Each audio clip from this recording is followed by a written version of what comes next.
Welcome to the Ringer Gambling Show, sponsored by FanDuel. I am the prop queen, Ariel Epstein. I'm here in Aruba, so I have no makeup on. I'm gonna go with the full sunglasses, hair up because it is so hot here. Not to rub it in. I know JJ's in New York. John Jastremski, Raheem Palmer, Bodega Locks crew. We are locked, loaded, ready to go for all of these games this week, week 10 in the NFL. The biggest thing this week, I was sitting on the beach and I'm like, damn it, it was Tuesday and I had to pay attention to the damn trade deadline, which came up 4 p.m. Eastern time on Tuesday. Raheem, how much do you really care about adjusting your handicap this week because of moves that were made earlier? I don't know if I care that much about this week in particular, but I do think over the long term, I think, you'll see things play out. Obviously, the Colts, they traded for Sauce Gardner. I think that's going to make their defense a lot better. But I think the true winner of this deadline has nothing to do with handicapping. I think you have to look at the New York Jets. I mean, they shipped off two of their best young players, and they added 3 first-round picks, a second-round pick, and then two young players. So I just think for the future, that's something that's going to benefit the Jets, but it's not going to help us in terms of our betting. Who was the biggest winner, loser this week for you, JJ, at the deadline? Yeah, it's take that back. Yeah, Ariel, look, I think everything Raheem said is spot on when it comes to the Jets. Like, in theory, they nailed it. They go and get 2 first-round picks for Sauce Gardner. I'd make that trade 100 out of 100 times. They go and make the trade and get a 1 and a 2, and Dallas overpays for Quinn Williams. The problem is we've seen the Jets, Raheem, do this before. So, like, the idea of getting super stoked and super excited, it's like, great. They had all these first-round picks back when Joe Douglas was the GM like 3-4 years ago, and they whiffed on the quarterback. So, basically, the moral of the story is, for me, until the Jets go and get themselves a quarterback, it's just very, very difficult to go and take them seriously. But as far as the card for this week and how this trade deadline is going to impact teams moving forward for the rest of 2025, you got to wonder if there's an uptick in the Indianapolis defense. Now, I, for one, have always looked at Sauce Gardner as a good, not a great corner. I think he's incredibly overrated. I think you can throw at him. He doesn't make the dynamic, game-changing plays that I see a Surtain make, that I see a Derek Stingley make. But for the Colts, what I respect about what they decided to do is they looked at their particular team and said, look, we have a very short window to try and go and win this thing. We have a major weakness and liability at corner. We're going to be picking in the 20s this year. We think we have it humming next year on offense, and we could be picking in the 20s again. Let's go for it. I understand that thought process from Indianapolis a lot more, Raheem, than the thought process by your Dallas Cowboys. And don't get me wrong, I think Quinn Williams is going to go and help that defense. But do I think Quinn Williams is solving all the issues that clown Eberflus has with the lack of personnel, with the inability to stop just about anybody? I mean, they made Jacoby Brissett look like it was Kurt Warner and the St. Louis Rams in their prime in 1999 going up against the Cowboys on Monday Night Football. So that defense is an absolute disgrace. I wouldn't be giving up premium assets at all if I were the Cowboys. But I think, Ariel, it's about the Colts. And, hey, you think you got a window to go and take on the bad boys like the Ravens and especially the Bills and the Chiefs? Let's see what you got. Colts have the tough game where they have to go abroad. They're in Germany this week, so they'll be playing that 9:30 a.m. Eastern time game. Colts laying 6.5 against the Falcons, total 48.5. But the game that we have first. This is the Ringer Gambling Show presented by FanDuel, the best place to bet the NFL all season long. FanDuel's got it all. Same game parlays, quick bets for jumping in live, and your way, so you can build the bet that fits your play. In Missouri, get excited because FanDuel's coming your way December the 1st. Download FanDuel.com/gamblers to get started. Must be 21 plus in present select states and 18 plus in D.C., Kentucky, and Wyoming. Gambling problem? Call 1-800-GAMBLER or visit rg-help.com. Call 1-888-789-7777 or visit ccpg.org/chat in Connecticut. Thursday Night Football.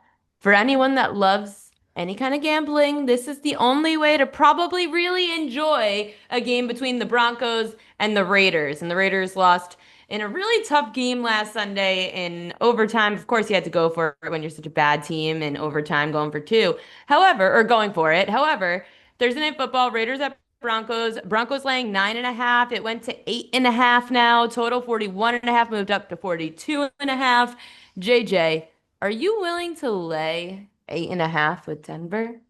No, Ariel, I'm not. And maybe I have some PTSD from laying it with the Broncos a couple of weeks ago in a similar spot against the New York Giants where they should have lost the game outright. And look, Denver has been incredibly frisky in finding ways to win.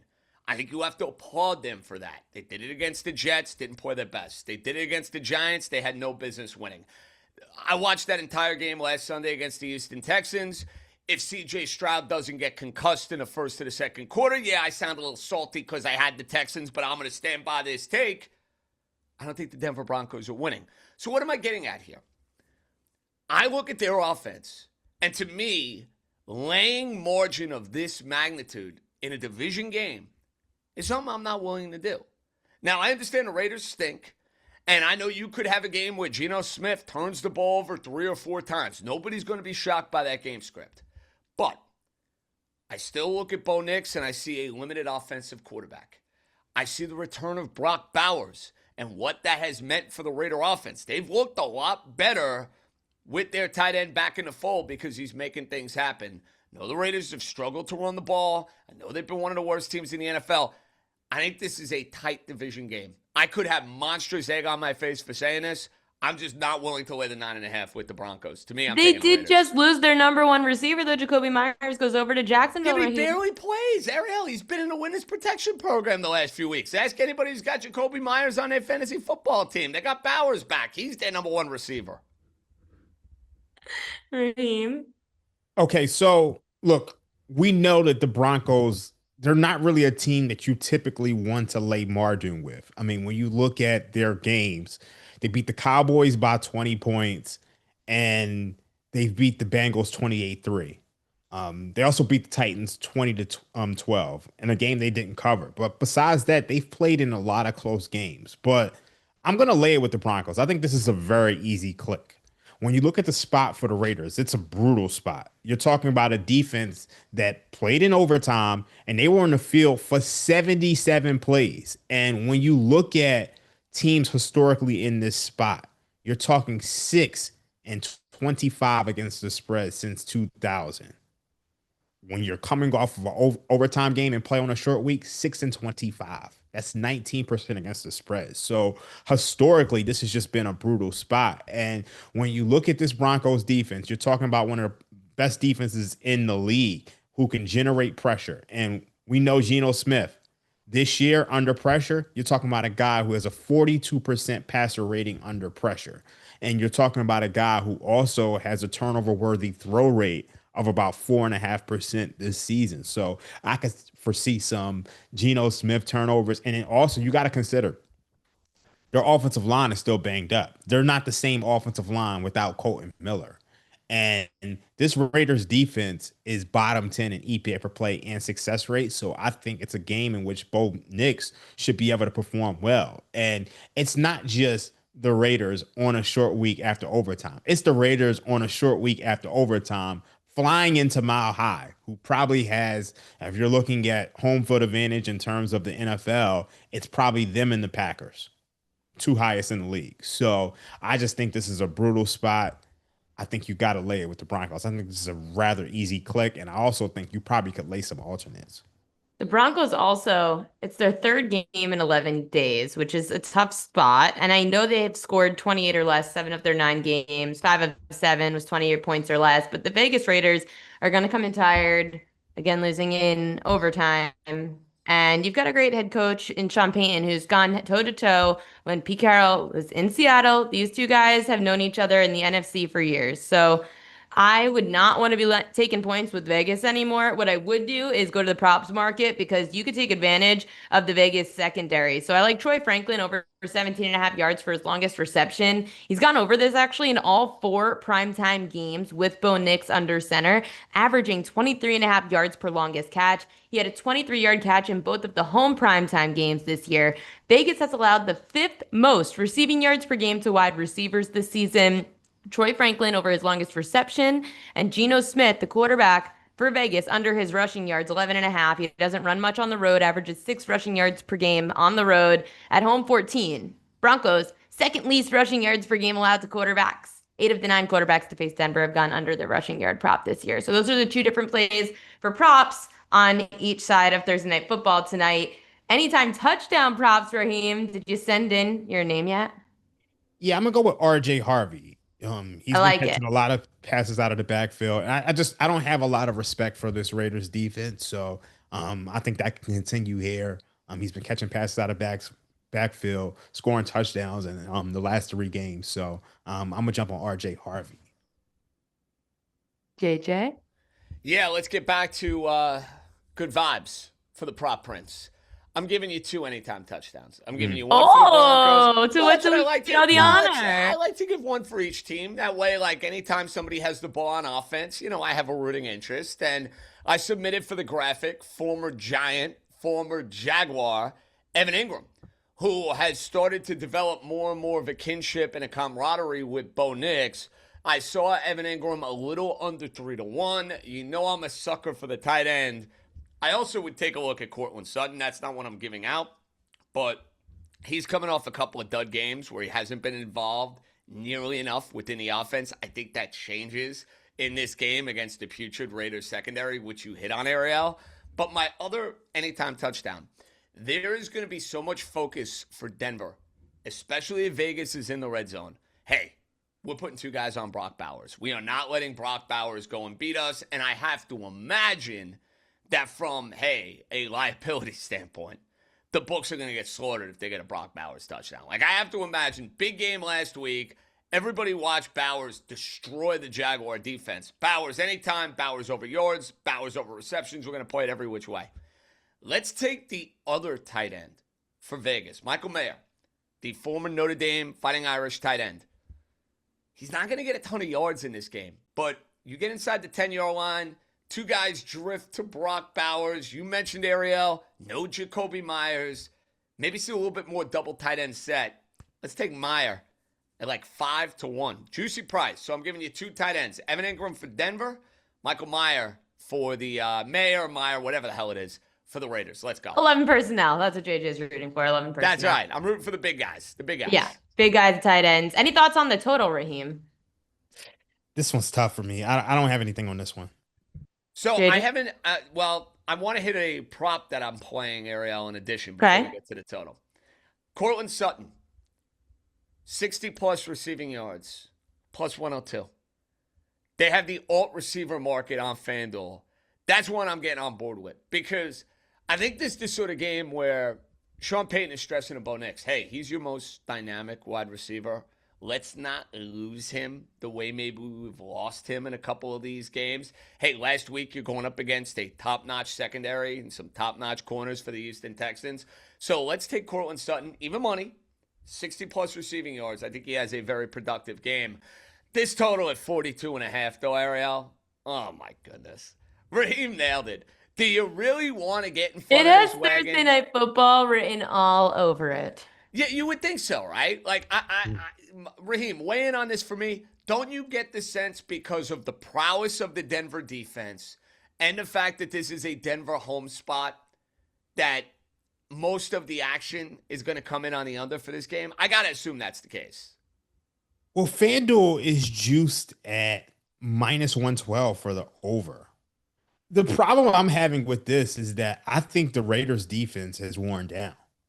And I think the Broncos could kind of put up a crooked number here. Actually, I think if I had a lean towards this game, I would go over. You go over 42.5. This team's on the over. Because I think the Broncos could literally give you 30. They can give you 30 plus in this game. Like I think they have. It did go up from 41.5 to 42.5. Yeah, they have like explosive potential in this game. When you consider, the fact that the Raiders really like even with Crosby, they don't really have a particularly strong pass rush.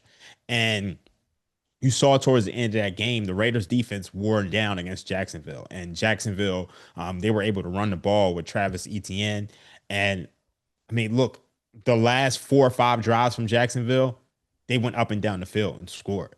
That game was like 6-9 and going into the fourth quarter. Well, it's a crazy, crazy fourth quarter and a And crazy, I crazy think second some of half. that carries over. And so it's like if I had to play anything, I would play the over, but I'm not touching this one just because I think the problem with Bo Nix in that Denver offense is you kind of expect them to explode in certain games and they just don't do it. But that would be my lean. Could be the chance for the Denver Broncos to break out tonight. Raheem, you're laying the points. JJ, what's your official play on this game? Yeah, holding my nose. I'm taking the Raiders plus 9.5. All right. Opposite sides. And of course, I said my two props, Troy Franklin over 17.5 yards for his longest reception. Geno Smith under rushing yards. If I had to pick one, I like Troy Franklin over his longest reception. We're going to take a break now for our Ringer gambling audience, and we'll be right back after the break on the podcast. For anyone watching on YouTube, thanks for watching here and subscribe to The Ringer. We appreciate all the likes, subscriptions, and comments below here on the show. Welcome back to our podcast audience here on The Ringer Gambling Show, week 10 of the NFL. We're going to go through 3 different key games to watch that we all find intriguing. And I know that JJ is going to be excited to talk about this Patriots-Bucks game. So I'm going to go to Raheem first because I have a feeling I know where JJ's going and I don't know where Raheem's going to go. Bucks laying 2.5 coming off a bye. Total 48.5. Raheem, the Patriots are the hottest team in the NFL. But when you do look at the opponents outside of the Bills, maybe Atlanta, Carolina, New Orleans, Tennessee, Cleveland, Tampa Bay is going to be the toughest task, at least one of them so far for New England. So we're still up in the air with some of the injuries for Tampa Bay, but my first look would be Tampa Bay -2.5. I think the biggest thing for me is that Drake May, as good as he's been, he's taking way too many sacks. You're talking about a guy who's second in sacks taken at 34. And now you got to go up against a Todd Bowles defense. And we know that he is aggressive. He likes to throw the blitz at you. And I think that's where the mismatch lies in this game. And I think the Pats, you said it, they haven't necessarily played top tier competition. And you saw last week in that second half, the Atlanta pass rush was able to get to the Patriots and they didn't do anything offensively in that second half. And unlike Atlanta, I think the Tampa Bay Buccaneers offense, they can go toe to toe with this Patriots offense. So I think the Tampa Bay coming off of a bye, they get a chance to be healthier. I think they win this game. Well, Ariel, you read my mind. I love Tampa Bay in this spot. Really? You do? Positively love Tampa Bay in this spot. Couple of different reasons. Number one, I know there are some questions at the moment on who's in, who's out for the Bucks. In theory, they will be a much healthier team Sunday at 1 o'clock than they've been in quite a while. They're coming off their bye week. They are going to have a Booker ready to go. Well, it already looks like Levante David's been practicing in full, which is a great sign for the defense. Gonna have to wait and Chris see on Godwin Bucky is Irving. still a question mark, but it looks like he's trending to play as well with that rib and knee injury. Great lower news, leg because injury. that means you get less of Sterling Shepard. But I get Todd Bowles, who, yes, is not going to wow you Sunday after Sunday, but when it comes to putting together a solid defensive game plan, I expect that to be the case. And I faded New England last week, and in a way, I felt like I was incredibly fortunate to get that cover because it looked like Atlanta was going to go down 3 scores before the end of the half. Obviously, they ended up getting a big turnover, but Raheem hit on the struggles of the New England offense in the second half. And I just think for a team that has been as red hot as the Patriots have been, you're waiting for that humbling. We saw it from Indianapolis last week where they keep rattling off win after win after win after win. Sooner or later, the NFL is going to get you. That's just the way it works, right? Like there's always these market correction type of games. I look at this spot as kind of a market correction type of spot for the Patriots. I think this is where they slip up. I'm going to lay the 2.5. And I think it'll be a fun game. I think New England will be able to put up some points, but Baker will be the better quarterback. Big day for Ibuka. Didn't love what I saw from Christian Gonzalez last week against Drake London. Remember, Patriots had a whole lot of trouble stopping Drake London, who had 3 touchdowns in that game. You want to prop Ariel? Get in on Ibuka. I think he's going off in this game, but I like Tampa laying 2.5. You know, one thing I really want to add is that when you look at Tampa Bay's schedule, they haven't had the easiest schedule. I think it's actually admirable that they went 2-2 against San Fran, Philadelphia, Seattle, at and Detroit. That's a tough schedule. That's a brutal Ravens stretch. couldn't do it. And then, I mean, when you consider, I mean, the Texans and the Seahawks might be 2 of the best defenses in the NFL, and they beat both of them. Meanwhile, you look at New England's schedule, and I mean, outside of Buffalo, who can you say that they really beat that, you know, truly impresses you? I mean, No, their next best win is Atlanta. yeah, I mean, like this winning streak that they're on, it's the Panthers, the Bills, the Saints, the Titans, the Browns, and then the Falcons. And then we know the Falcons don't play well on the road, so they really haven't beaten anybody other than Buffalo. So, like you said, this is a time of reckoning. The only way I would bet this is Tampa Bay minus 2.5. They're going to get healthier, as I mentioned. Levante David being there, it's huge. I know we played a couple weeks ago, but he's practicing in full. Coming off a bye, got the extra rest. Chris Godwin, if he's in, great. Patriots got sacked 6 times last week. So I just like the scheduling spot for Tampa. They're at home. They're laying 2.5. I know it could have even pushed to 3, and it wouldn't surprise me if it did.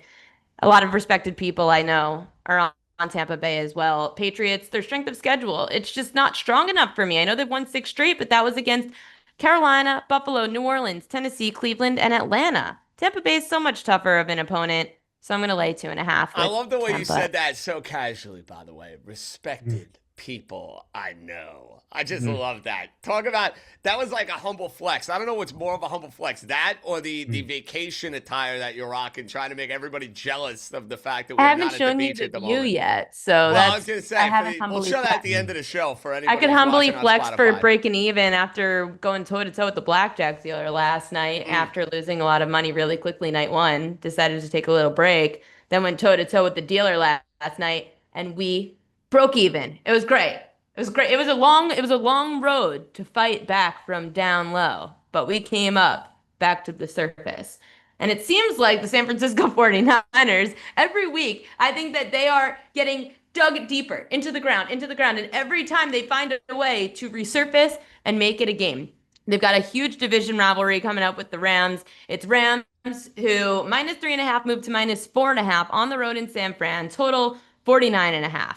Don't forget, the Rams lost 26-23 in overtime back in week 5 to San Francisco. Mac Jones started that game, but just a little injury update. Brock Purdy limited in practice yesterday with his toe injury. Ricky Pearsall did not practice yesterday. He's questionable with a knee injury. And Rams wide receiver Puka Nacua expected to play despite a rib injury. This one seems tough, JJ. Again, I don't like to bet the same result twice. Looks like the book doesn't believe that the same result will happen again with the Rams falling to San Francisco. How about you? Yeah, you're right about that. I just don't love the way this number has continued to climb throughout the course of the week. Because if you know anything about the Rams and the Niners, with Sean McVay and Kyle Shanahan going to battle, Kyle Shanahan has covered a whole lot of these spreads against McVay. He's had a whole lot of success against McVay, including the Thursday night game we saw a couple of weeks ago. Now, if you're asking me out of these two teams, who's the better team? I clearly think it's the Los Angeles Rams. If you're going to go and put me in front of a lie detector test, you're going to put me on the jury stand and say who is more likely to end up at Santa Clara in the Super Bowl, I easily think it's the Los Angeles Rams. I just don't love the idea of laying 4.5, knowing this is the sort of yin and yang that we've seen within this division. I think the Rams are the better team. In theory, Raheem, you would think, hey, second time seeing San Francisco. San Francisco's still a mash unit. Rams should be able to take advantage.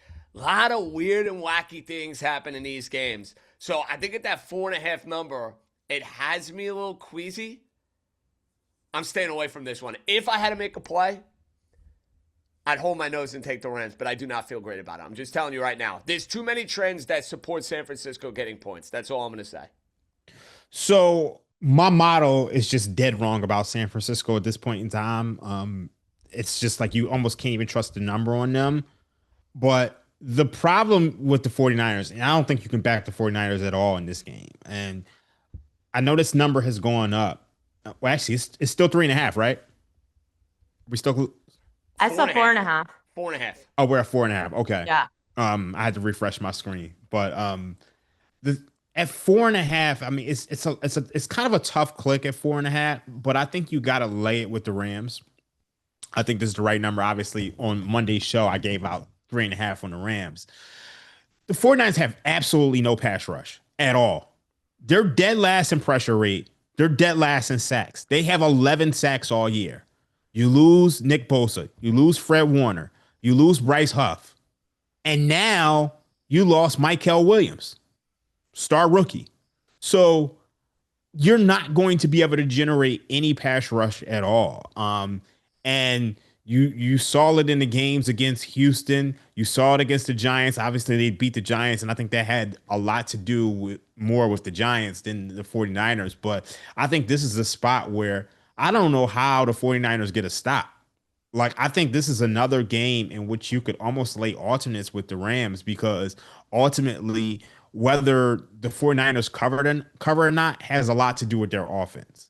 And that's the reason why you saw this total go up from 48.5 to 50.5, because this 49ers defense has no prayer of stopping the Rams at all. So if you're telling me that the 49ers are covering, you're basically saying that Mac Jones is going to repeat his performance that we saw on Thursday Night Football. I don't think that's going to happen. So Can we even bet this game yet? Because it looks like Brock Purdy's practicing. I feel like we say it every week, though, Ariel. If Every Brock week Purdy he's is limited in practicing, and every week he doesn't play. I mean, we can wait this out and say, you know what, Brock Purdy is going to play, and then we bet the Rams, and maybe you get a 3.5.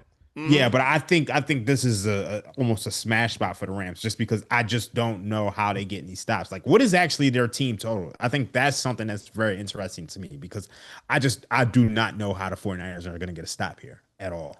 I always say I hate betting the same result to happen twice. And now that you have an overtime game that was high scoring, 49ers, Rams, Raheem, how much do you agree with my sentiment that you can't really rely on the same result twice, whether that's the total or the spread? So I generally agree with your assessment that oftentimes you'll see kind of like a switch from the first divisional game to the second divisional game. But I think this is fundamentally a different game because of the 49ers injuries. And I also think sometimes when you have a Thursday Night Football game, things get a little bit wacky. But I think when you lose Michael Williams, when you lose Bryce Huff had like a 15% pressure rate. Like, he was in that first game. He is no longer there. Fred Warner was in that first game. He is no longer there. Obviously, they didn't have Nick Bosa before, but this defense is bombed out and depleted, as Dave Chappelle would say. So I just think it's a fundamentally different game, and I think these are two different teams. The 49ers are coming off of that big win against the Giants, and I think this is a true letdown spot. Look at what the Texans did. We know the Texans don't have a good offense. Texans scored 26 points against this 49ers. But do you like the Rams team total over 27.5, or is that too high? I think you can go there. I think you can go Rams team total over 27.5, but I also think you can lay it with the Rams. And I also think you could lay some alternates. I think ultimately there's no concern, though, Raheem, about how competitive these games have been, because I think everything about the football angle of this game, and you illustrated it brilliantly, says the Rams are vastly superior. These teams always play tight games, though. That's what, like, at 4.5 now, I'm not like rushing to the window to go bet 4.5. I'm not. I don't know. It makes me queasy. I mean, obviously we laid the 3.5 on Monday, so it's just it's just the nature of the business that we're talking about this game, and this number has already moved. But yeah, the 49ers have owned. I mean, Kyle Shanahan has owned Sean McVay. Like, I mean, it's like historically, that's just always been the case. So it's obviously tough, but I think this is one of those things where you just kind of got to hold your nose. Hold Jones back the Rams. Is that the consensus here? If I had to play it, it's Rams. I'm not betting the Niners. But I understand JJ's sentiment. I truly Right. do. No, it's a really tough spot, You especially know with what all it the is, injuries. Ariel? I've gotten burned in a couple of these spots Mhm. where I've been burned on the Niners all year waiting for them to fall on the knife, but they don't. They just continue to make games. Not for nothing. I wish we listened to you last week on Niner Giant. You gave out Niners. You had cold feet. I was like, we should have went with it. But the thing is, we couldn't listen to her because you like the Giants. I didn't have any opinion on the game. You were all over the Giants. You like Big Blue. But we didn't go with it in the 107, which I'm happy about. So there's that. There's that. We've got Ringer 107 coming up in just a little bit. One more game, Monday Night Football, Eagles, Packers. I'm excited for this one because the last time we saw these two play was the wild card where the Eagles won 22-10 in Philly. Packers now at Lambeau laying 2.5, total 44.5. As big favorites of 6 or more, Green Bay's 0-5 against the spread, and the Eagles are 5-0 straight up and ATS in the last 5 when booked as a dog. How much, JJ, are you willing to go against your Giants, bet their rivals at plus 2.5? This is an interesting game for me. I'm very fascinated to see what Philly's defense is going to look like with Jalen Phillips, my old pal from the Miami Dolphins, going back to Vic Fangio's system, going to go and playing games that matter, and you get thrusted right into a Monday night game. Awesome. However, everything about the side, the number, and the spot screams Green Bay Packers. This would be a play I'm going to advocate for the Ringer 107. And I understand how crummy Jordan Love looked last week. And the Packers, I have been the leader of the charge of expressing my skepticism of LaFleur and of Love and whether or not they're going to be able to go and win in January.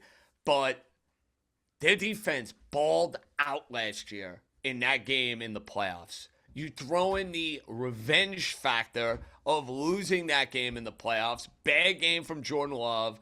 Packers coming off a dud. Raheem, I'm all over Green Bay in this spot. I'm laying 2.5. I think this is a showcase game for the Packers to get that bad taste of the Carolina dud out of their mouth. I will be on Green Bay. All right. So my motto is at a pick 'em for this game. So let's just tease it and I'll be happy. Just kidding. That seems like the right move to me. The biggest thing for me is that I don't trust this Packers offense. I don't. A big part of their offense was Tucker Kraft, and he's out for the year with the torn ACL. Then you have Christian Watson. He's banged up. Matthew Golden, he's banged up. And JJ, you've been on it all year. And I thought last week was the smash spot for the Packers against a Carolina team that really struggles on the road. But it's just for whatever reason, they're moving the ball and they're playing well from a down to down perspective. But something is really off about this team. I'm not going to play this game. I think Ariel has it nailed when she says that this is probably an Eagles teaser. Obviously, it almost seems too easy. And it does seem too easy. Absolutely seems too easy. Here's what I'll say: the Packers are. But I like it. No, I'm not going there. The Packers are plus 360 to miss the playoffs. I want to jump in on that. Ooh, wow, Raheem. Talk about selling sunset. That is quite the sell there, bud. Yeah, I think it's worth the lottery ticket. And look, there's always people criticizing me. If you go on our YouTube page, I'm not going to shout out the guy. It's guys criticizing me about my future values. Obviously, I gave out the Carolina Panthers 18-1 to win the division. It's down to 5-1. Obviously, I say the Bears have a little value to win the division. They're playing the Giants this week. But I think this Packers team, they've left a little bit to be desired. They're playing the Eagles this week. If they lose this game, you look at the schedule down the stretch. You got 2 divisional games against the Vikings, and we don't quite know who they are yet. You got two divisional games against the Bears. You got a divisional game on the road against the Lions. You play the Ravens. They have a tough schedule. If they don't win this game, things could get ugly. It could get ugly early. So I want to take a shot on that.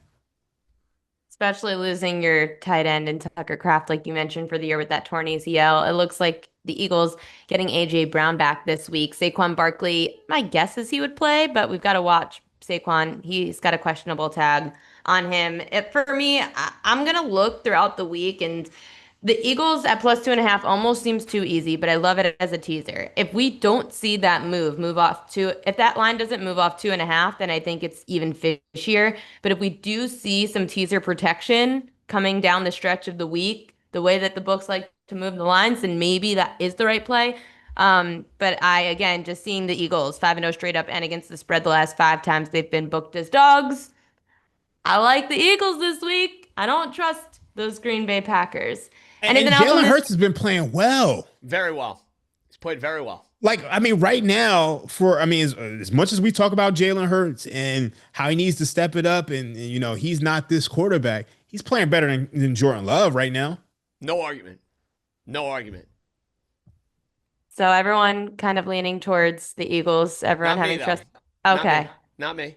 Yeah. Not JJ. But you would bet +360. No Green Bay Packers, Raheem, in the playoffs this year. That's a big one. That'd be a nice, juicy ticket. It's just, for me, I just think it's the number. I think right now, I don't think they should be +110 to win the division. I don't. I think they're in a division that anybody can win. And I think with the injury to Tucker Kraft, I think their offense, they need to do something with their offense. And look, at +360, they're saying they're going to make the playoffs almost 80% of the time. I don't know if that's the case. I don't. That game is Monday Night Football, Eagles at Packers in Lambeau. Queen's Corner, I've got a few props for this week, and I know that JJ at least features one New York team, so you might have an opinion on this. Jets quarterback Justin Fields, under 18.5 pass completions. He's gone under this in 7 of his last 10 home games. Cleveland, 5th least completions per game allowed, 18.5. 62% of quarterbacks have gone under their completion prop this year against Cleveland. And the Browns love to blitz. The Jets have allowed the 4th most sacks in the league. So give me the pressure on Justin Fields taking the under 18.5 pass completions. Arizona's running back Bam Knight, over 10.5 receiving yards. He went over this in 4 of his last 6 road games. Seattle the last 2 years has been bottom 5 in receiving yards allowed to running backs. So I like Bam Knight over his receiving yards, an underrated name. In an Arizona game, by the way, which we could bring up again when we talk for our Bodega Locks picks, that I think is a very intriguing game that you could potentially take advantage of injury-wise. Lastly, the game that is going to impact my Ravens a lot, the Pittsburgh Steelers in LA against the Chargers. I like Chargers quarterback Justin Herbert to go over his pass attempt prop. It was pretty high, around 35.5, but high for a reason. The Steelers, they've been really bad with their secondary allowing bottom 5 in passing yards allowed, pass attempts allowed, completions allowed. In fact, they've allowed the most pass attempts per game to quarterbacks this year, 40.5 to be exact. And Justin Herbert at home in his last 20 home primetime games is averaging 38 pass attempts a game. He loves to throw the football. Justin Herbert over 35.5. Won't even be surprised if this hits 36.5 by the time we hit Sunday Night Football. Any thoughts, JJ? Yeah, I love the Justin Fields under on completions. I knew you would. Listen, the Jets going up against that Cleveland defense, a Jet offense that has struggled mightily outside of the game they played against the Steelers in week 1 and the game they played against the Bengals 2 weeks ago. And I think we all know how pathetic and how hapless and how inept that Cincinnati defense may be. I think Justin Fields is going to be in for a very, very long day on Sunday, and I think that is going to be a rather grotesque football game at MetLife Stadium with a whole lot of runs and a whole lot of ugliness. So, no, I don't think you're getting over 19 completions for Fields to the window. Raheem, any of those stand out? Yeah, I'm going to go with Bam Knight. I think, obviously you look at his targets, and I like the command that Brissett has over this offense. So, I think Seattle has a very good defense, and I think you'll see some dump offs to Bam Knight. So I like that one. We've got a lot of quarterback changes this week, a lot of injuries, some moves made at the trade deadline. They may or may not impact how we feel about Ringer 107, which is coming up right next here for Bodega Locks. Stay here, podcast audience, taking a break here on the Ringer Gambling Show. If you are watching on YouTube, subscribe, like, comment. We really appreciate all the interaction that you guys provide here on the Ringer YouTube page. Ringer Gambling Show, we're back here on the podcast. It's brought to you by FanDuel. Ringer 107, also brought to you by FanDuel, which is our weekly pick'em contest where we're going to pick five different teams against the spread. Shout out to us, Bodega Locks. We are still up there towards the top of the leaderboard. We're tied for first, Ariel. I'm jumping in right there. We're back to being tied for first after a robust 2 and 3 week. I can't Our competition claim wet we're the not bed. alone. I want us alone in first place, and we need to do it this week. Sal DeBundo, Fantasy Guys, Bill Simmons, and House and Chill. Bodega Locks, Week 10 picks. Raheem, I'm going to you first because you made us defer to everybody else first last week. You go. Who are you making us choose for our Bodega Locks pick this week? Let's go with Drum roll. Let's go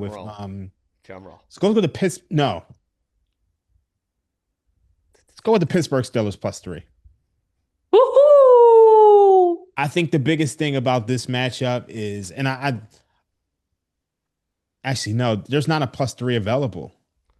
It just moved. It moved to 2.5. Yeah, it just moved to 2.5. No, it didn't. Yeah. Well, you gotta like that the market's moving with us, though, Raheem. I do. Oh, that's so annoying, by the way. You know what, though? Here's what I would say, though, Raheem. If we like the Steelers at 3, right? Yeah. He wants the key number, JJ. You know what? Let's go with the Steelers. Let's go with the Steelers +2.5. The handicap is still the same. The biggest thing. Let's go. The biggest thing about this is that we know that Chargers offensive line is banged up, and they lose Joe Alt, and they go from one of the best offenses in the league to one of the worst without Joe Alt. Bobby Hart is also hurt. They lost him in the game last week. Now, they did make a trade for an offensive lineman. You obviously got Penning in from the Saints, but I don't know how he integrates with that offensive line in the first week. So, I mean, I think the biggest thing is that I expect the Steelers, I mean, they slowed down that Colts defense last week. And I think they have a repeat performance here. I gave out the under on Monday night, so I'm going to go with the Steelers here. Okay. JJ? Let me say, first off, I full-fledged endorse that play. I love the Steelers this week. That building is going to be 80% Steeler fans on Sunday night. That will be a home game for the Pittsburgh Steelers in Los Angeles, and that is not the recipe you want with a beat-up offensive line. And I think the Steeler offense will play much better. I didn't think they played particularly well against the Colts. They just took advantage of 5 or 6 turnovers. I think you get a good bounce-back game out of Rodgers in the offense. Okay, so you're going Steelers, and it's annoying that line's at 2.5, but we like them to win the game anyway, so it really doesn't matter. Okay. You know where I'm going, Ariel. Taking Tampa Lane 2.5 against the Patriots. Okay. You knew it. You knew it. Like, when you set it up the way that you did earlier when we were breaking down the games, I love Tampa in this spot. They're coming off the bye. You love Tampa all year. I have, but I faded them on a couple of different occasions. I know. That's why I was laughing. Because for anyone that doesn't know, JJ loved Tampa in like every which way for the futures market. But then the first, 4 weeks of the season, he had to bet against Tampa. No, and then it wasn't week one because I had him against Atlanta. I had them. I went Houston in week 2, which was a heartbreaker. I took the Jets, which actually ended up being successful, and they covered whatever it was, 6.5 or 7. And then the other games was Philadelphia. I bet Philadelphia in that game they played against Tampa in early October. So it's been a mixed bag. I just think all I know is JJ said, I will never bet against Baker Mayfield again. Well, you know what? We're not doing it this week. We're taking them. It's okay. I agree with you. This is the week New England gets a little humbling. We started to see it in the second half against Atlanta. A little bit of better health for the Tampa Bay defense. Big day for Ibuka. We're laying 2.5. Small number. Tampa takes care of business. I like it. I condone it. Just like you condone Raheem's Pittsburgh Steelers +2.5. How about this, Raheem? No matter what Ariel gives out here, if we don't like it, we just got to shut up and say, let's go. Because last she's week, hot. Ariel, you like had a honestly, winner. like You had a winner for us, Ariel, and I basically spit in your face and said, "Oh, I like the Giants." And hey, I'm giving you had a the really choice. ugly one this week. Here's the crazy thing. I spit in her face too because she liked the Panthers with the 13.5, and I like the Packers. So it's just like we just gotta listen to women. It's They smarter than ugly. us. Cook. We always listen to women. That's what we do. Prop Queen Cook. Let's go. It's an ugly one. Arizona Cardinals plus 6.5. Ooh, I This like number it. is too I like much it. for Jacoby Brissett, who's a veteran backup quarterback. Kyler Murray on the IR, fine. Seattle just destroyed Washington, so I feel like the public play is going to be Seattle's so great, 38-14, Sunday Night Football destroyed the Commanders. But guess what? Seattle plays the Rams next week for a chance at first place of the division. They already beat Arizona the first time around. I know Arizona's 3-5 this year, but their 5 losses were a combined 13 points. 6.5 for Jacoby Brissett as your backup, a veteran. It's too many when you already lost in this divisional matchup the first time around. Second time around, games get closer in the divisional games if they weren't the first time. So we're going to take 6.5 with the Arizona Cardinals and Mr. Jacoby Brissett. I really like that one, Raheem, and I know the two of us have really bought into Seattle over the last few weeks, but it is such a great, not a good, a great sell high point on the Seahawks. Especially having to face the Rams next week. Yeah, So- and go ahead, Raheem, but I just think Seattle is on everybody's mind after what they did on Sunday Night Football. I know it's a short week for the Cardinals, but there's added sense of desperation from where they're at in the standings, and I'm getting 6.5 division game. I'm with Ariel on this one. I love it. So the reason why I like this one is because Kyler Murray isn't playing. Like the Seahawks dominate Kyler Murray. Kyler Murray is 2-9 versus the Seahawks all time. And in this matchup, I think Jacoby Brissett is a massive upgrade. So I think I like this one. Obviously the Cardinals are on a short week, which is tough, but coming off of that blowout win against the Washington Commanders, I think the Seahawks may be overvalued in the market at this point in time. So I think this is a good one. Hell yeah. All right. So our 3 must picks, Tampa Bay, Arizona, and Pittsburgh. Now we have to choose the 3 of us, 2 different games that we agree upon. Who wants to start this week? Yeah, I Go love, first of all, that there's a lot of unity for the first 3 picks. That was. Ariel, we didn't get your thoughts on this, by the way, before we run through the card. Do you like Pittsburgh plus the 3 or 2.5? Scares me a little bit because didn't we win on them last week? Yeah, we did. We did win on them last We week. did, and we scares me lost with the on them. Chargers And at we lost home. on them 2 weeks ago in the Green Bay What game. scares me is that Justin Herbert is. Sorry, I just got sidetracked. My friend was like, "Just a reminder, Aruba's an hour ahead of you guys," and I'm like, "Thanks, I know." Anyway, Justin Herbert loves to throw the football at home, and that scares me a little bit because he does have a lot of success doing it. But I think it is one of those toss-up games. We just haven't seen much competition. When I was looking at the strength of schedules, the Steelers, they have the better strength of schedule. The Chargers 29th. So we haven't seen the Chargers face anybody. So despite them being 17th most efficient offense, 11th most efficient defense, that's kind of scary offensively that you're that bad and you haven't faced anybody. So I'm very torn on that game. It seems like a coin toss type game. So I'm cool with taking points with Pittsburgh because I heard Yanni the Greek, who's a good friend of mine out in Vegas, who said, if you're getting a coin toss and you're getting plus money on a coin toss, you take the plus money. So I'm like, oh, okay, that's a good way to put it. If I'm going to take if it's going to be a coin toss, I might as well take points on a 50-50, which the odds aren't saying it's 50-50, but you got what I'm saying. I think the biggest thing is just the offensive line injuries. Like, honestly, if Joe Alt was in this game, if Joe Alt and Bobby Hart were in this game, we would probably be on the other side of this after Pittsburgh's big win. But I just think I think the Chargers are fundamentally a different team without their offensive linemen. Okay. Let's start running through these games. I'm going to Throw one at in. you guys. Yep. Are we allowed to Bill- take first halves? No, we're not. Damn. I'm just telling you the rules. Don't kill the messenger. No, I Even though wanted to know. anyone 'Cause I was that's thinking not about that named last Bodega night. Locks seems to change the rules around on this. Well, for I mean, listen, Kevin. again, I'm not the boss. So, again, don't kill the messenger. I'll just leave it at that. Can I interest you guys in the Buffalo Bills laying 9.5 against the crummy Miami Dolphins? Is that an emotional hedge? No, I know the argument to be made in this game is that Miami has extra time to prepare, and that Buffalo is coming off their great win against the Kansas City Chiefs. However, the Dolphins never beat the Bills. Ever, ever, ever, ever, ever. Tua never plays well against the Bills. Ever, ever, ever. Josh Allen owns the Miami Dolphins. The only thing is it is a little ratty, Raheem, with this 9.5. And the first time these teams matched up, it was a close game.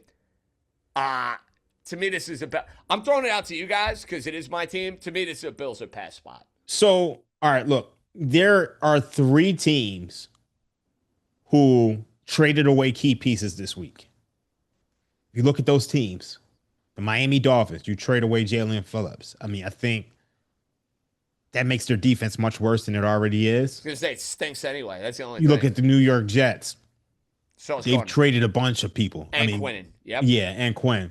And now the Browns are laying 2.5. And then as you look at the Saints, they're catching 5.5 to the Panthers. So, but it's like when you're looking at these games, you gotta have to ask yourself, is the market already priced this in? Are they overvalued? And I'm not sure on pretty much any of those games as we record on Thursday. Like, so I'm a little confused on all of those games because I think you could make the case that, like, you could say, all right, who are the Browns to be laying 2.5 on the road? You could make that case. And I'm imagining there's going to be sharps on both sides of that. That game is disgusting, Ariel. Yeah. That Brown-Jet game is disgusting. I mean, Jets off a bye. Historically speaking, though, gang. You really want to bet the 2 worst? No. I don't. I'm just throwing I it was out actually there. looking at betting against the Giants this week.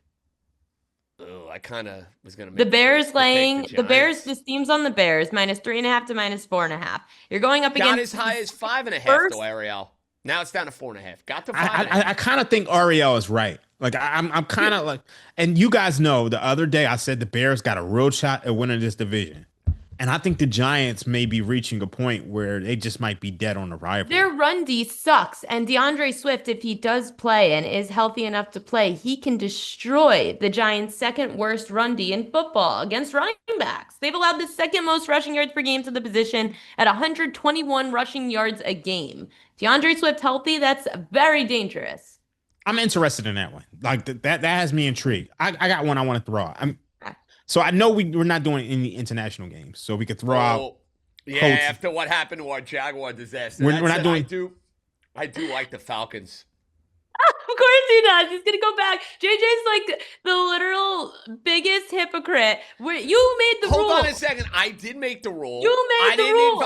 But I didn't advise going to it. I allowed Raheem. No, he was just saying he likes the fact. I'm just telling you, we're not, Ariel. We're not. I'm just telling you, I'm going to bet the Falcons. I got one that's with my ugly. hard-earned American dollars. That's all. I got one that's really ugly. Houston Texans +1.5. Oh God, do I want to go back to the Davis Mills train? I bet they. Well, I ended up betting Davis Mills unwillingly and unknowingly because CJ Stroud got concussed in that Denver game. So the biggest thing for me is that atrocious, Raheem. He's pretty atrocious. Here's the thing. I think there's a difference between Davis Mills coming in the middle of the game, off the bench, versus a Broncos defense, which is one of the best in the league, versus having time to prepare for the Jaguars at home. And we spoke about I spoke about the trends on the overtime game short week with the Raiders. Well, I know the Jaguars aren't on a short week, but they still played a tough overtime game. And the Raiders, whose offense hasn't been good all season long, kind of got whatever they wanted in that second half against the Jaguars. So I'm going into this game thinking that Davis Mills, time to prepare, Jaguars defense coming off of an overtime game. If I'm going to, fade the Raiders, why am I not fading the Jaguars here? I don't think it's unreasonable. Texans are pass. I'm just warning you guys. Yeah. Davis Mills was not a fun betting experience last Sunday. That's all I'm saying. That's all I'm saying. It wasn't. How about too many points in this Commanders and Lions game? Because the look Mhm. ahead was 4.5, steamed to 3.5. Daniels then breaks his arm. Marcus Mariota is the backup, 21 for 30 through a touchdown. The big problem against Kansas City was the 2 interceptions, but the line, I just feel like it went from 9.5. Now it's back down to 8.5. So a little bit of steam's coming in on Washington. I feel like the drop off with a QBR for Jaden Daniels of 63 to a veteran quarterback in Marcus Mariota just seems like it's too many points. And I know Washington just got destroyed in prime time to Seattle, but everyone regresses to the mean. And I don't think Washington is bad enough to lose by 10 to Detroit. Do you? Washington looks so dismal on Sunday night. I had them against Seattle. It was probably one of the dumbest bets I've made all season. It was one of those bets you knew you were dead on arrival. You were dead from Jump Street. I do normally like teams that get humiliated and embarrassed in prime time to go and take them the next week. And this Detroit team, Raheem, has not had the same juju that they've had in years past. Both of these teams, for that matter, because Washington, everything went their way. That's one of the futures bets I'm going to take my lap on. I was all over the Commanders under 9.5 wins, and you could take that to the bank. They ain't getting 9 wins. Me too. We agreed on that one. That's an absolute lock. I could endorse that. I could endorse. To me, if I'm betting that game, it's Commanders at pass. It's Commanders at pass. What about you, Raheem? So I lean towards Ariel's direction. The biggest variable in this game are that the Lions lost 3 offensive tackles to injury. Christian Mahogany was lost for the year. Sewell and Decker were knocked out of the game. If they don't play, I think this is a Washington smash spot. But if they do play, then I think the Commanders are in trouble. The biggest thing is that the Commanders have no pass rush. So if if the Lions have their tackles in, it's like you're put in a bad spot. And my model actually likes the Commanders. I think I have this like at around 5 or so. And we've spoken about how this Lions offense really hasn't been good. When you look at who they've played, who were their real offensive explosions this year? Against the Baltimore Ravens defense that Ariel knows too well, that was just depleted. And then their other one came against the Chicago Bears, who gave up 40 plus points to Joe Flacco. Outside of that, you scored 13 points against the Packers. You do score 34 against the Browns, but you score 17 against the Chiefs. You score 24 against the Buccaneers, who are also like pretty banged up.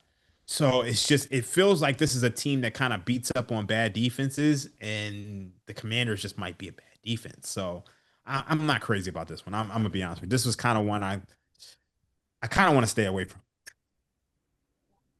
Any other sides to All right, throw we got out? a Like I fun- could we're- throw you we're another struggling one that's here. ugly. We're struggling a little bit. We had the 3 easy, and now I feel like we're searching. Another ugly side is the New Orleans Saints if you want to go by schedule, because the Panthers, they're coming off a win in Green Bay. That was Mhm. huge. Now they're home to play the 1-8 Saints, who Mhm. then Carolina has to play Atlanta next week, a division rival. And I know that the Saints are a division rival, but they're 1-8. Jets, Dallas, Miami. I mean, those were the Panthers' wins all by 1 score. And I the can get on Saints, board. I can if get on you- board with the Mhm. Saints. I have another one I want to throw at you, Ariel. It's Mhm. near and dear to your heart. What do you think about the Baltimore Ravens laying the points against the Minnesota Vikings? I'm not laying points with my Ravens until proven otherwise. But if you would It like worked last to, week against laying the 7.5 against Miami. Just saying. that was Miami. It's JJ McCarthy. All of a sudden now, JJ McCarthy is fixed. So No. that's this game is why I asked, can we take the first half? Because I was thinking Ravens first half. I think there's a large variability to this game. I think if Lamar Jackson is healthy and he's right, I think they can go out there and put some like they can give some real problems for this Vikings team. And I think what's 3.5 is 4.5 now. I think this could be short, but at the I same like the Ravens. I think the Ravens win by 2 scores. I do. I think they're Yeah. about to go on a run. yeah, I think I'm with you. But Ariel So doesn't want to take it. That's the problem. no, I don't care. Oh. Listen, I You can't. need to you care. guys We need to do win. I, if you guys like the Ravens, it's just I don't like to. I just never like betting the Ravens unless I'm overly confident, like in a certain spot. But I would love to see the Ravens defense get better. I know they added a pass rusher, which should help, but I don't know if that helps this week coming over from Tennessee. I would just love to see the Ravens defense look better before I could lay 4.5 with them. So I do get worried. But if you guys like the Ravens, I'm not opposed to laying it with the Ravens on the well, road. let's rank these picks. I feel like the Saints and the Bears were two that we said were okay. Texans. I like the Texans. I don't love the Bears this week. Okay. I don't love the Bears. And this is I don't not know what bias. I don't know what the Saints are right now. I'm gonna be honest with you. I did that game. No one does. It's more a scheduling spot for Carolina. What about the Rams, Ariel? You don't like that one. No, I did like the Rams. Do we take the Rams, Raheem?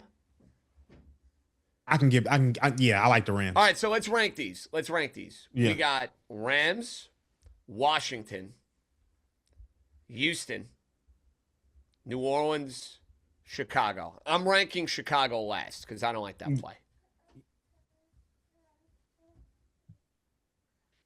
I'm honestly, I would go with the Rams, and then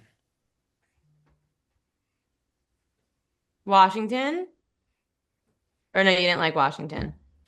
I'm gonna let y'all decide the last one. I mean, I'm like, to me, I just So we like the Rams, so we could add the Rams. The problem too. with Washington for me is that I don't know if Decker and Sewell are playing. I need to see if those two are playing before I could like really endorse anything. So I was like, I'd rather y'all make the decision. Ariel, I think we go Rams. I think we go Texans.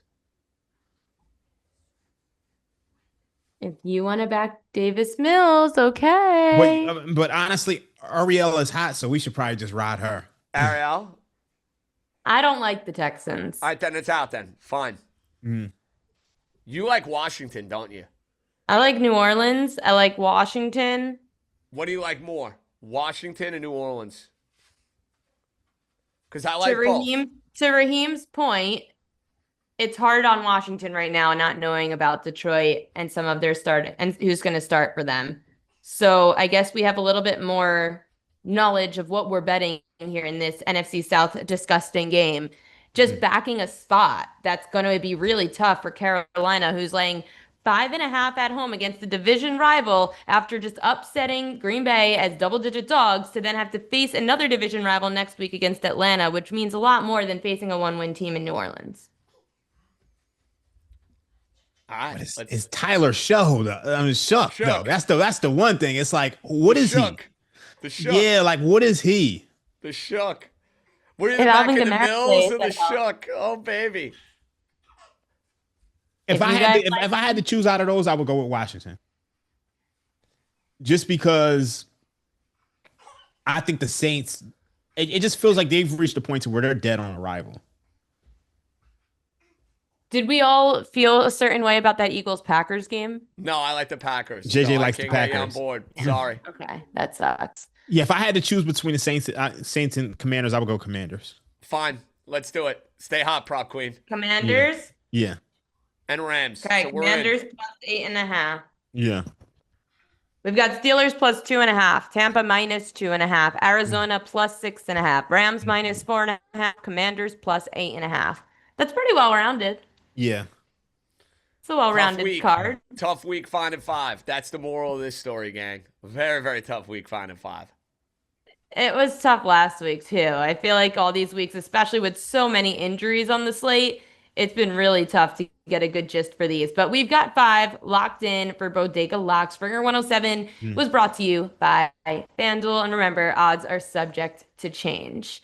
We've got NBA coming up tonight and this weekend. We've got best bets to get to. So, Raheem, I'll start with you. NBA plays going into the weekend and best bets. What you got? All right, we got the NBA Cup. tomorrow. I'm not going to give anything out for tonight. I'm going to go with the Houston Rockets on the money line, minus 136 against the San Antonio Spurs. You look at the Houston Rockets, they've been a complete juggernaut. They are first in offensive rating, 123 points per 100 possessions. I mean, just completely dominant. You look at the San Antonio Spurs defense, they've been solid, but I think Wemby is starting to come down to earth a little bit. And you've seen it the last couple of games. Teams have done a better job at defending him, but I just think this Rockets team is a complete juggernaut, so I'm going to lay it with them. I'm also going to lay the points with the Denver Nuggets against the Golden State Warriors. Denver kind of dominated that first game, and then the Warriors came back and won. I mean, Steph Curry had like a tremendous performance, but I think the Warriors are starting to come down to earth as well. So I'm going to lay both of those, but also I got a future for you guys. I think let's go to this Pacific Division in the NBA. Let's take the Los Angeles Lakers. You look at the course of that division right now. The Clippers are plus 270. I think they're kind of dead on arrival.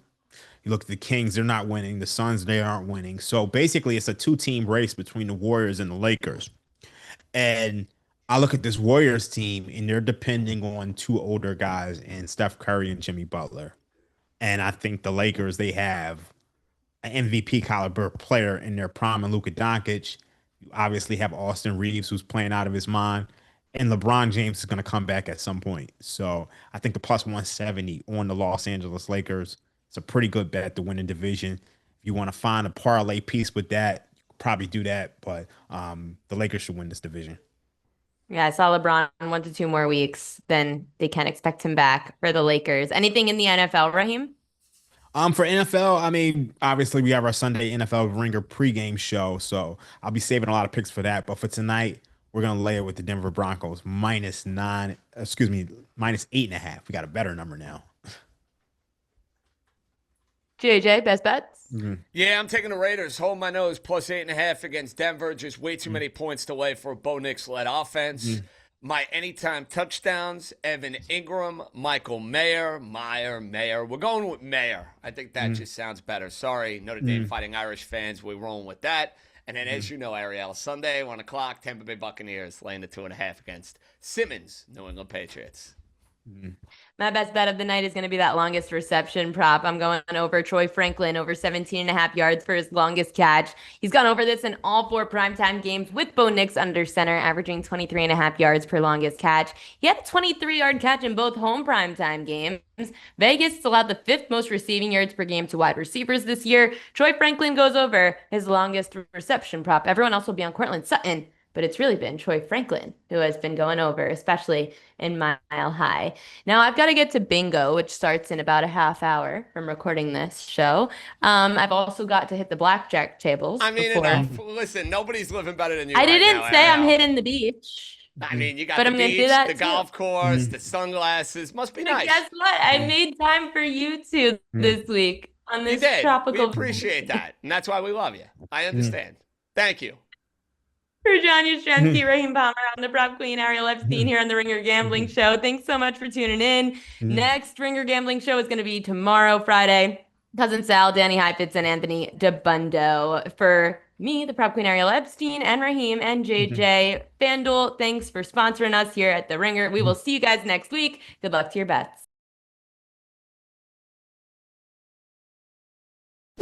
Must be 21 or older and present in select states, or 18 or older and present in D.C., Kentucky, or Wyoming. If you have a gambling problem, call 1-800-GAMBLER or visit rg-help.com. Call 1-888-789-7777 or visit ccpg.org/chat in Connecticut. You must be 21 or older and present in select states. For Kansas, in affiliation with Kansas Star Casino, or 18 or older and present in D.C., Kentucky, or Wyoming. If you have a gambling problem, call 1-800-GAMBLER or visit fanduel.com/RG, 1-888-789-7777 or visit ccpg.org/chat in Connecticut, or visit mdgamblinghelp.org in Maryland. Hope is here. Visit gamblinghelplinema.org or call 800-327-5050 for 24/7 support in Massachusetts, or call